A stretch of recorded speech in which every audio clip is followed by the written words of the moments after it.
কোনো মহব্বত নাই।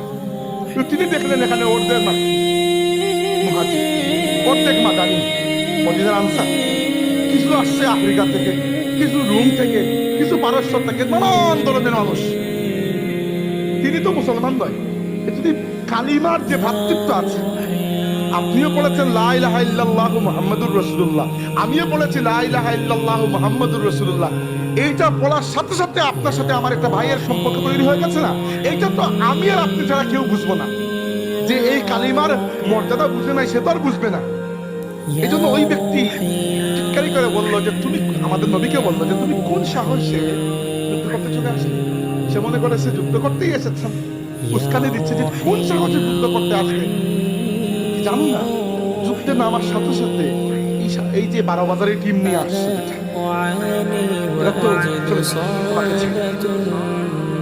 সে জানে না ইতিহাস যে বদরে এরাই আল্লাহর রাসূলের একটা ইশারা প্রাণ বিসর্জন দিয়েছেন, শাহাদাত বরণ করেছেন উহুদে। সে তো জানে না ইতিহাস, সে সম্ভবত সত্যতা ছিল না, আমার তাকে ভালো করে জানা নাই। কিন্তু যেটাই হোক না কেন, সে কোন জায়গায় অবজেকশন দিয়েছে যে এরা নানান জাতের মানুষ।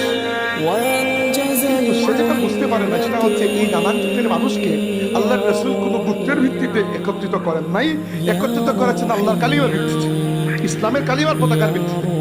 তখন যে মানুষটা আল্লাহর রাসূলের উম্মতের মধ্যে সবচেয়ে ভদ্র, সবচেয়ে নম্র, সবচেয়ে শরীফ, সেই আবু বকর সিদ্দিক রাদিয়াল্লাহু আনহু, তার সারা জিন্দেগিতে একটা তিনি মারাত্মক গালি দিয়েছেন। সেটা ওই সময় এত খারাপ গালি দিয়েছেন যে গালিটা আমিও বলতে পারছি না।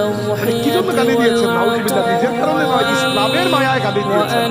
তোমার এত বড় সাহস, তুমি আল্লাহর রাসূলের সাথে যারা নিজের জান হাতে নিয়ে এসেছে সেই সাহাবীদেরকে অপমান করছো।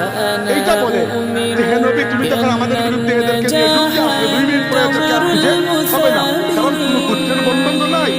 তুমি কি জানো ইসলামের বন্ধন কতটুকু শক্ত? এই বলে তাকে গালি, প্রথমে একটা খারাপ কথাই বলেছেন তাদের মূর্তি নিয়ে, এরপরে এই কথাটি আবু বকর রাদিয়াল্লাহু আনহু বলেছেন। চিন্তা করে দেখতে পারবা যে আল্লাহর রাসূল সাল্লাল্লাহু আলাইহি ওয়াসাল্লাম মানুষকে যে বন্ধনের মধ্যে বেঁধেছিলেন, ইসলামের বন্ধন, কালিমার বন্ধন, সেই বন্ধনটা কত অটুট ছিল যে আজনাদাইনের যুদ্ধে, যুদ্ধ হচ্ছে আজনাদাইনের যুদ্ধ হচ্ছে, আপনারা জানেন রোমান এবং পারস্য সাম্রাজ্যের বিরুদ্ধে আবু বকর, ওমর এবং উসমান রাদিয়াল্লাহু আনহু, এই তিনজন প্রথম 3 খলিফার খেলাফতকালে অনেকগুলো যুদ্ধ হয়েছিল, আপনারা জানেন। এবং এই যুদ্ধগুলোর মধ্যে মূল উদ্দেশ্য ছিল আসলে 3টা। একটা হচ্ছে বন্ড নবীদের বিরুদ্ধে, এটা হচ্ছে রোমান সাম্রাজ্যের বিরুদ্ধে, একটা হচ্ছে পারস্য সাম্রাজ্যের বিরুদ্ধে।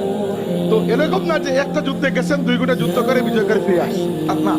রোমান সাম্রাজ্য বিশাল বড়, পারস্য সাম্রাজ্য বিশাল বড়, এই জায়গায় এক যুদ্ধ হয়েছে, ওই জায়গায় এক যুদ্ধ, এখানে খালিদ ইবনে ওয়ালিদের নেতৃত্বে, এইখানে আবু উবাইদা ইবনে জাররার নেতৃত্বে, ওইখানে সাআদ ইবনে আবি ওয়াক্কাসের নেতৃত্বে, এক এক সাহাবীর নেতৃত্বে কয়েক হাজার সাহাবা গিয়ে জায়গা যুদ্ধ করেছেন। এইভাবে আস্তে আস্তে বিজয়ের অভিযানগুলো এগিয়ে গেছে।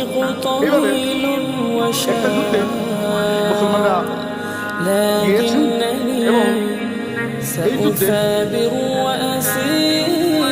মুসলমানদের মূল ইসলামের সবচেয়ে নিকৃষ্ট কুখ্যাত ভণ্ড নবী হচ্ছে মুসাইলামা আল-কাযযাব। এই মুসাইলামার বিরুদ্ধেই হচ্ছে এই ইয়ামামার যুদ্ধ, আজনাদাইন বলতে বুঝেছি ইয়ামামা। এই যুদ্ধে একটা ঘটনা ঘটেছে যেটা ইসলামের ভ্রাতৃত্বকে আমাদের সামনে খুব স্পষ্ট করে তুলেছে। সেটা কি? হচ্ছে আপনারা খুব ভালো করে জানেন যে ইসলামের যদি শত্রুদের তালিকা করতে হয়, তাহলে 1 নম্বরে যে নাম থাকবে, যাকে আল্লাহর নবী বলেছেন ফিরাউন হাযিল উম্মাহ, আমার এই উম্মতের জন্য যে ফিরাউন, সে হচ্ছে আবু জাহেল। ইসলামের 1 নম্বর শত্রু ধরলে তো আবু জাহেলকে ধরতে হবে। এই আবু জাহেল ইসলামের বিরুদ্ধে এমন কোনো শত্রুতা নাই, আল্লাহর রাসূলের বিরুদ্ধে এমন কোনো দুশমনী নাই যেটা করে নাই, সবই আবু জাহেলের নেতৃত্বেই করা হয়েছে।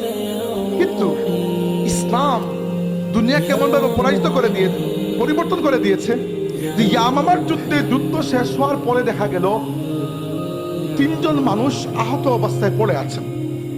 3 জনই মুসলমান, 3 জনই ইসলামের সেনাবাহিনীতে। একজনের নাম হচ্ছে হারিস ইবনে হিশাম। হারিস ইবনে হিশাম হচ্ছে আবু জাহেলের আপন ভাই। যে আবু জাহেল ইসলামের শত্রুতা করে তার জীবন দিয়েছে, সেই আবু জাহেলের আপন ভাই ইসলামের পক্ষে যুদ্ধে এসে আহত হয়ে পড়ে আছেন মাঠে। দুই নম্বর পড়ে আছেন ইকরিমা। ইকরিমা নামটা কেউ চিনেন কিনা আমি জানি না। ইকরিমা হচ্ছেন আবু জাহেলের নিজের সন্তান, ইসলাম কবুল করে পড়ে আছেন মুসলমানদের গণে শাহাদাতের অপেক্ষা। তিন নম্বর পড়ে আছেন ইয়াস ইবনে আবি রাবিয়া, তিনি আরেকজন সাহাবী। তখন যুদ্ধের ময়দানে কিছু মানুষ থাকতেন যারা সেবক, নার্স হিসাবে থাকতেন যুদ্ধের মধ্যে।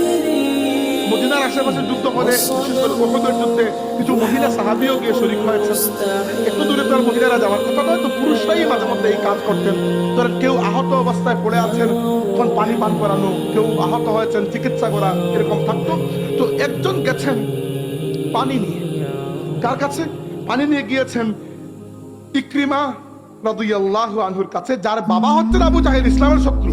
সেই ইকরিমা পড়ে কাতরাচ্ছেন, পানি পানি ডাকছেন, এইবার তো শহীদ হয়ে যাবেন। এই অবস্থায় তাকে যখন পানি নিয়ে তার মুখের পাশে গিয়ে ধরা হয়েছে, তখন পাশ থেকে শোনা গেছে তার চাচা, আরেকজন মুসলমান যিনি শাহাদাতের অপেক্ষা আছেন, তার চাচা হারিস ইবনে হিশাম, তিনিও পানি পানি বলে কাতরাচ্ছেন, তখন ইকরিমা বললেন যে আমার থেকে সম্ভবত অন্য মুসলমানের পানির বেশি প্রয়োজন, আমাকে পানি দেওয়া দরকার নাই, আপনারা পানিটা ওনার কাছে নিয়েছেন। শাহাদাতের মৃত্যুর সময় তিনি নিজে পানি পান না করে পানি পাঠিয়ে দিয়েছেন আরেকজন মুসলমানের জন্য। তখন ওনার কাছে নিয়ে যাওয়া হয়েছে, হারিস ইবনে হিশামের কাছে। তখন শোনা গেছে যে আরেকজন, ওই যে ইয়াস ইবনে রাবিয়া 3 নম্বর, তিনি উনি পানি পানি বলে কাতরাচ্ছেন। তবে পানি ওনার কাছে নিয়ে যাওয়া হয়েছে। ওনার কাছে পানি নিয়ে যাওয়ার পরে দেখা গেল উনি পানি নিয়ে যাওয়ার আগেই শাহাদাত বরণ করেছেন। যিনি পানি নিয়ে গেছেন উনি দ্বিতীয়জনের কাছে এসে আসলেন যে আচ্ছা, তৃতীয়জন তো মারা গেছেন, দ্বিতীয়জনকে পানি পান করাই। এসে দেখেন দ্বিতীয়জনও শাহাদাত বরণ করেছেন। এরপরে আসছেন প্রথম জনের কাছে, দেখেছেন উনিও শাহাদাত বরণ করেছেন।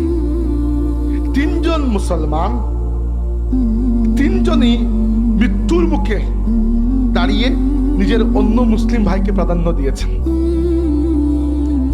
এটা হচ্ছে কি? এটা হচ্ছে আল্লাহর রাসূল নিজের হাতে যাদেরকে তৈরি করেছেন। তৈরি বলতে মানুষ হিসাবে তো আল্লাহই দুনিয়াতে দিয়েছেন। আল্লাহর নবী যাদেরকে মাটির মানুষ থেকে সোনার মানুষ বানিয়েছেন। আমাদের নবী তো আর কোনো বিল্ডিং রেখে যান নাই, এইটা আমি রেখে যাচ্ছি আমার পরে। আমাদের নবী কি রেখে গেছেন? আমাদের নবী কিছু মানুষ রেখে